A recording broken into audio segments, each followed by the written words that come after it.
All right. Number 3 in the relationship list. Man, I'll be forgetting to clean my fingernails. What happens is I'll be scratching, right? And then the oil of my skin gets in my fingers. I forget to clean them. So I'm sorry. I know that's gross to a lot of people. It's oil from my face. That's all it is. It's nothing gross. I forget to clean it. Number 3. Sorry. Gumbolaya podcast. Rambling ant. Praise and production.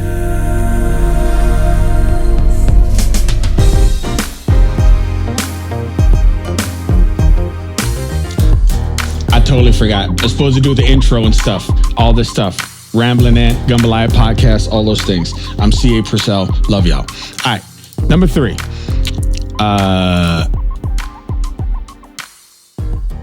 Sounds a little hokey, but it ain't though. Number 3. I'm trying to remember to put the link in the description down below. It's this. You have to learn how to love yourself before you can love another person. I would even add, you got to learn what love is before you can learn how to love yourself. And all of that has to happen before you can love another person, right? What does that mean?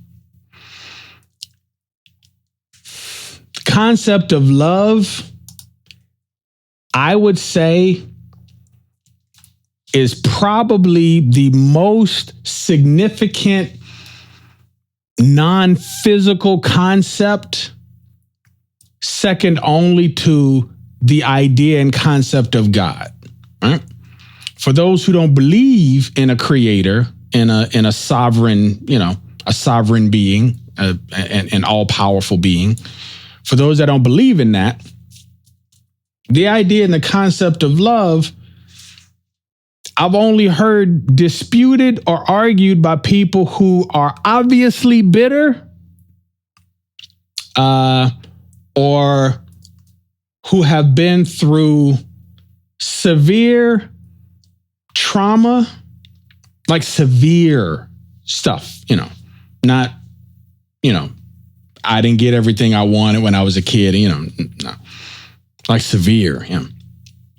The idea of love is universal as far as I've seen. I don't know everybody on the planet, but in general, in 9 situations out of 10, you give love to people in your life, you'll get that love back from people in your life. Might not be a one-on-one exchange all the time. Some people that you show love to don't know how to receive it, don't know how to recognize it, don't know how to give it back, don't know how to express it, right? But you still should be loving, because some of those people will eventually learn and they will be able to recognize, you have always been loving to me. You have always been good to me. You have always treated me with love, right? Unfortunately, sometimes that will come after horrible things, and I've been through that. But your love will speak. Your love will speak loudly to people. You feel it. You can experience it. So what does it mean? I would encourage you. Yeah, that's such a big topic. I would love to speak on it. That's such a big topic. And there's so many different perspectives to come from. What's the universal connection of love? I would say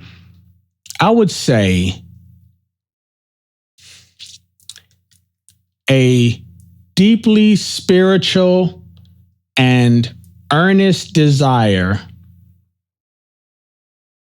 to add or maintain or not interrupt someone's well-being and positive experience in life. I don't know if that's a quotable, right? But the idea is holding an intrinsic level of value that is indeterminate or is not determined by a response or a condition or a circumstance from the source of the destination of the love. You know, I'm not talking about loving a physical thing, like you love your shirt or you love your car or you love your home or you love LA, or I don't mean that. I mean loving a being, loving an individual, loving a person. I would even say that loving animals is similar. It's a little different, because the interaction with animals can have a lot of humane exchange, but the communication is unique to the species. And when you are communicating to your own species, you have an innate and primal level and ability to understand and perceive and receive like the full cognition of that communication. That was a pretty deep sentence, but what I mean is, you know, loving animals is cross species. And for those that are animal lovers, no disrespect. You know, love is love. But it's different when you have the ability to interact and communicate in love and receive love and give love with a being that has similar capabilities of responding or not responding, receiving or not receiving. She's, you know, human interaction is human interaction. Cross-species interaction is cross-species, right? Maybe you feel like it's different and similar, but let's just agree that it's different, right? But in terms of loving others or loving yourself, you have to start from a position of whatever you consider to be pure and good and wholesome, right? Wherever that source is. For me, you know, I believe in God. I believe in the Almighty. I believe in, you know, I'm a Christian. I believe in Christ's love, and I believe in the Trinity. You know, that's what I believe, right? So whatever your source of goodness is, that's where you pull your understanding of love from. And if you haven't, spend a little time clearing up in your own heart and your mind what it means to be loved and to give love, right? Until you do that, you won't be able to recognize when you're out of pocket, right? Until you realize your core value system and what you consider to be foundationally constant in terms of what love is, figure that out first. And until that point, you won't be able to recognize when you're doing things that aren't loving to yourself. And if you're not clear on that, it's way harder to recognize when you're not giving that to another person, right? Because once you start interacting and living life with another person, you then have to learn their love language, right? Because it's not always the same. There's a lot of literature and information and books and things like that on the different love languages. It's pretty cool stuff if you want to dive into it, right? There's a lot of different types of how people communicate and express love, right? As a matter of fact, I'll look them up right now. Let's see. Okay. Found them. All right. So the 5 are acts of service, right?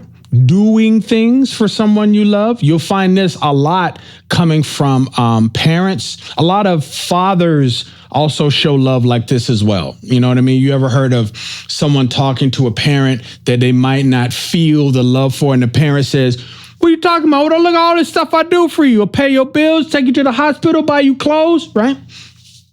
I take you to school, take you to all that, right?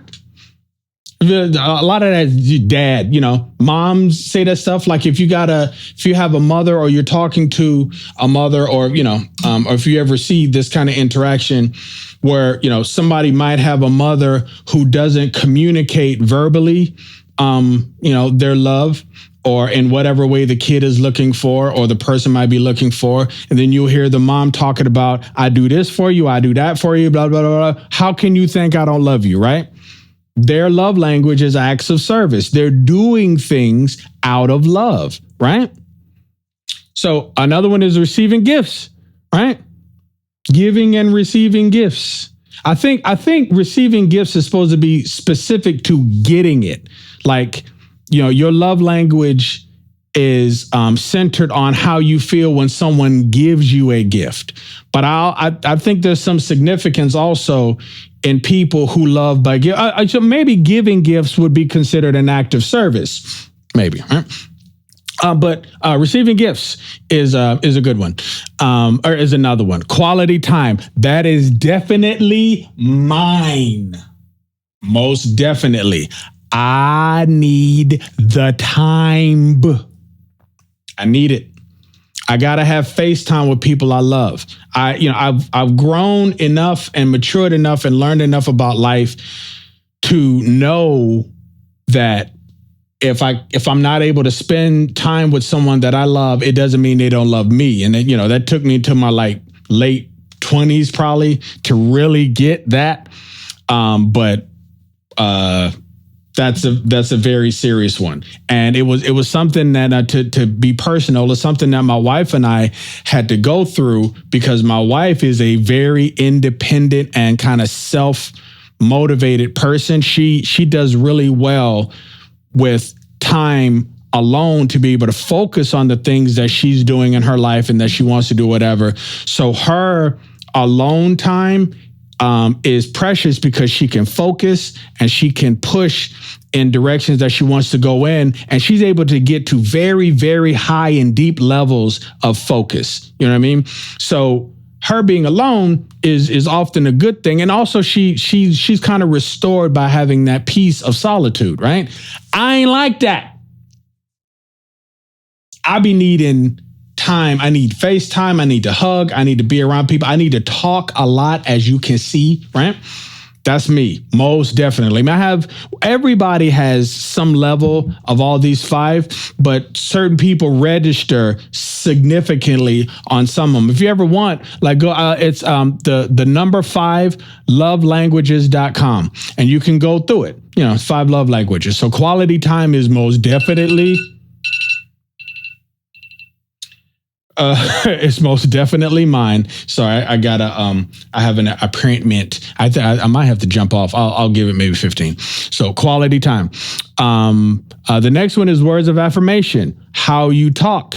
How you want to hear the talk. I was talking before about the examples of some people kind of need to hear it.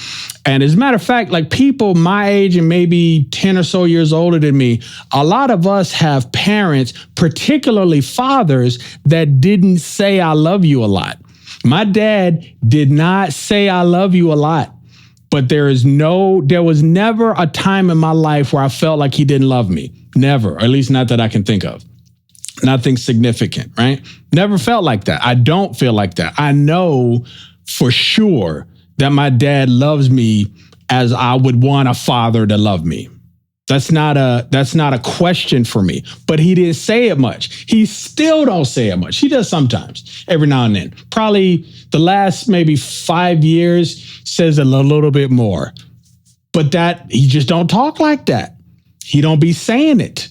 But what did he do? My dad broke his back working to keep us living well. You know what I'm saying? Even when times was hard, I never felt like my dad wasn't trying to make our life as good as possible, and my mom as well. They put in the work. They were great parents. My mom is most definitely a words person. That's where I get the blah, blah, blah from. My dad talks a lot too, but my mom was much more about communicating how you feel. And that's where I get it from. That's why I was a lot better even as a child. And I was able to kind of develop faster in that area because my mom is from a family that communicated verbally how they felt with each other. They were able to communicate that stuff. It's great, So words of affirmation is one of the love languages for a lot of people. And if I'm not mistaken, the love languages are about like how you perceive love. So some people, if you're married to someone that needs to hear it, you got to adopt that into your vocabulary. You have to say loving things. You have to do that. And the best way to do it is to give yourself time to focus and to focus on, and what's the word I'm looking for? To focus and stay aware of the reality of that area of your heart, so that when you do say it, it's not fake, it's not manufactured. Because someone whose love language is words of affirmation, they usually have a healthy dose of an empathetic nature, or a healthy dose of empathy. So when you're talking, if you don't mean it, they know the difference because that's what they receive very well. So you have to give yourself time to ruminate positively on the things about them that you do love, the things that you appreciate, the things that you're grateful for. And then you got to verbalize it. And it'll make a big difference to those whose love language is words of affirmation. And the last one is physical touch. That is mine as well. Big one. I'm a hugger. I'm from a family where kids would just be all over you and hugging and playing or whatever. And my mom is a hugger. My mom is very touchy-feely, and you know what I mean? I love it. I love it very much. I'm comfortable hugging strangers. I don't want to get sick, but I will engage in a hug with somebody right off the bat. Right? For me, quality time, physical touch. Big deal. Big deal. All right? For me. A lot of people are like that. So if you are with someone who that's their love language, and everybody should go through this and just kind of know what works. Because when you find somebody that you trust, when you find someone that you feel like is special, you can give them this benefit. You can tell them, I respond very well to this, to that. If you want to show me you love me, do this. Right? I would probably say, don't volunteer that information until you honestly believe that someone sees you as special and they're prioritizing you in their life. Then you give them this kind of stuff. Because if you give someone who you just met this kind of stuff, it allows them to be able to manipulate you, and you don't want that. So, but those are love languages. And again, it's the number 5. And the word lovelanguages.com, right? So it's good stuff, man. And the point is knowing how people experience and show love is very vital in your emotional maturity, growing and being able to give and receive, right? Spend some time on that. Because the process will open your eyes and open your heart to what other people experience, as well as what affects you. And with that understanding, you will be able to navigate some of the hard areas and moments in relationship, right? You got to love yourself. You got to love yourself before you can love another person. You got to know how to draw the line and not mistreat yourself. Our pastor right now is talking a lot about how to distinguish the difference between the voice in your head versus who you actually are. Where your heart and your spirit actually reside. And the inner voice in your head is very often not your friend. That voice in your head is very much often the voice that's telling you to protect yourself from people who mean you no harm, to guard yourself so that you won't experience pain that you've gone through in the past with somebody who ain't the person you dealing with at that moment. You know what I mean? You got to get out of your head. Right? And learning how to love yourself, learning how to silence that negative self-talk, to love yourself more than falling into the dark levels of self-doubt and self-harm and things like that. Learning how to take care of yourself. Learning the importance of learning yourself. I hope that's not complicated, but what I mean is even the step of acknowledging that it is important to take time to learn yourself is a part of loving yourself, because it takes time and effort. If you don't put in that time and effort, you will force someone else to have to figure it out. And that process is very frustrating, because in that process, you will often become defensive and you will snap back at people who are honestly trying to just learn how to love you. Who are trying to express love to you in an area that you don't realize you might got some hurt and some pain in, right? You got to love yourself enough to know what wounds need attention. Because if you don't, the expression, hurt people, hurt other people. That is a universal fact. If you don't know what I mean when I say that, hit me. And I will most definitely share with you how that can happen. I'm not going to tell you my business, but that's a fact. If you don't deal with the hurt in your life, that hurt will become the driving force for you to hurt somebody else. And it can get bad. It can get really bad. One example I can think of is a friend who had a very troubled mother.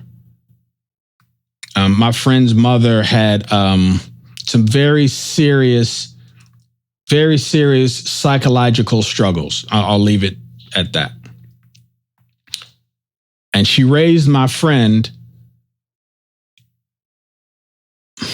in the area of that struggle that she believed to be manageable.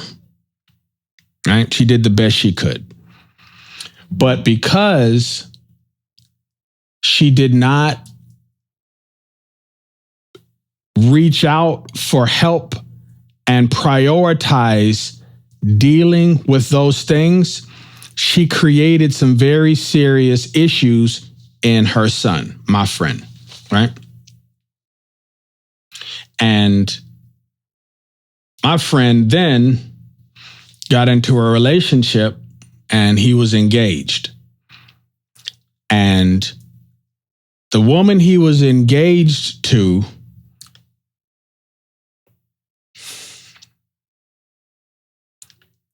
used the struggles of the mother and she weaponized it in conversation with him. Obviously, you can imagine that's a very deep pain, right? That's a very deep level of trauma. Someone that's being accosted with the weapon of their mom's struggle in life. And the counterbalance is, because he had to deal with that, he had coping mechanisms that were not healthy. And a lot of those coping mechanisms were very hurtful back to the fiance. Right? So when they would have disagreements and when they would have conflict, it got bad. It got very bad. And as a lot of there are a lot of people who struggle with the stigma of mental health. They are of the belief that acknowledging and seeking help with mental health issues is a sign of weakness. That if you just recognize your own strength, you can just power through it, right? And in some cases that might be true, but when a mental health matter reaches a certain point, becomes, rises to a certain level of significance, you need help. And surely when it surpasses a certain level, crosses a certain threshold, you need help. You need somebody to help you understand foundational motivations of the way you think. And a lot of those foundational motivations are not healthy. For example, if you are motivated by fear or shame, those are not healthy motivators, because they usually prompt people to make decisions based off of something that's not actually happening, but it's in an effort to prevent something from happening that they don't want. Exposure is shame. Danger is fear, right? So you're supposed to be afraid of something that's dangerous, right? You're supposed to be afraid of a wild animal that's big enough and strong enough to hurt you, because that is dangerous, right? So that type of fear is a survival level of fear. However, if you live in an environment where there are wild animals that are large enough to hurt you, you have to engage that fear and you have to learn how to manage yourself. Otherwise, when you run across the danger, you're going to get dead, right? So people who live in areas where there's wolves, you need to learn how to stay away from them. You need to learn how to not attract them. And you got to learn how to defend yourself, right? Whatever that way, I don't be knowing, I don't know that. But if you live in an area where there's bears, you got to learn what to do. If a bear, roar, you can't be learning then. You can't Google that crap once Yogi is in your face, right? So even in that example, the danger is real, but a lot of the fears that we deal with are not tangible in that way. They're psychological. They're conceptual. Afraid of someone stealing your money, or afraid of someone winning in an area that you care about, or afraid of exposure of shame. Shame is the other one. So if you're ashamed of blank, you're afraid of that blank being exposed. Like the friend I just gave you an example of, the fact that his mother had all these mental health struggles was very shameful for him, because, it was a community thing. Like a lot of people knew that she had some issues or whatever. And he struggled with that. So for his fiance to use that as a weapon to hurt him, you got to know how to love yourself so you can learn somebody else. You don't want to hurt yourself. And if you do want to hurt yourself, it's because you skipped the love yourself step. Love yourself so you can love other people. That was a horrible thing. And I saw it myself. Like, I was over there once when they got into it. It was bad. She said some really horrible things. He's not perfect, but nobody deserves to have their parents' struggle weaponized and used as a weapon to attack. Like, it's not cool. Right? So take the time. I'm encouraging you to take the time. Look it up. Plenty of stuff. I think there's so many different like YouTube channels and websites and stuff. I deal with a lot of this stuff. Follow the path that feels right to you. Look it up. How to learn to love yourself. Steps to learn to love yourself, or whatever. Right? If you got some elders in your life that you feel like has a good head on their shoulders, so to speak, as they say, hit them up. Take an afternoon, go hang out with them. They will probably love it. You know what I mean? Especially if they're like grandparent age or whatever, because a lot of times they be bored. They don't have the health and the energy to go do stuff. Go hang out with them. Talk to them. What have you learned in your life about how to love yourself? I'm telling you, elders be having wisdom. because they've lived many, many decades. They've seen strategies fail and they've learned the things that work. Ask them. Go talk to them. Talk to an older sibling, the one that's mature and doing well in general, that loves you and has no ulterior motives. If you're blessed with wise and mature parents, mom, dad, what does it mean to love myself? What have you learned in your life, right? If you're part of a community where there's elders and things like that, talk to them. Talk to the friend that seems to have that area of their life figured out, where when you talk to them, they just pour out love all over you. What does that mean, right? And if you kind of got a good understanding about that, engage with the person that you want to show that love to and ask them, yo, when do you notice love? How do you see love from people? Or go to the website, take the 5 love languages test, get the specific. A lot of people really have found a significant step forward and a brightening of life when they learn about the love languages. Several people I know, that's all they talk about. My love language is cool. Let me know that way. If I'm going to hang out with them and I know they about the gifts, I'll run to the store. Yo, gift. Thank you. Right? Lean into that love. I think I said that the last episode. Lean into love. This is saying love yourself first. I'll add the third step. Learn about love. Apply it to yourself so you can then apply it to other people. Like, subscribe, share, do it. If it's my time, then it's my time.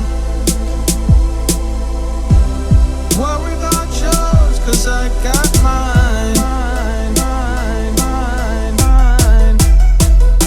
'Cause I got mine.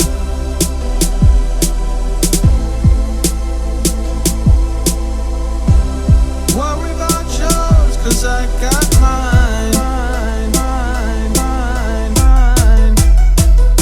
'Cause I got mine. Praise and production.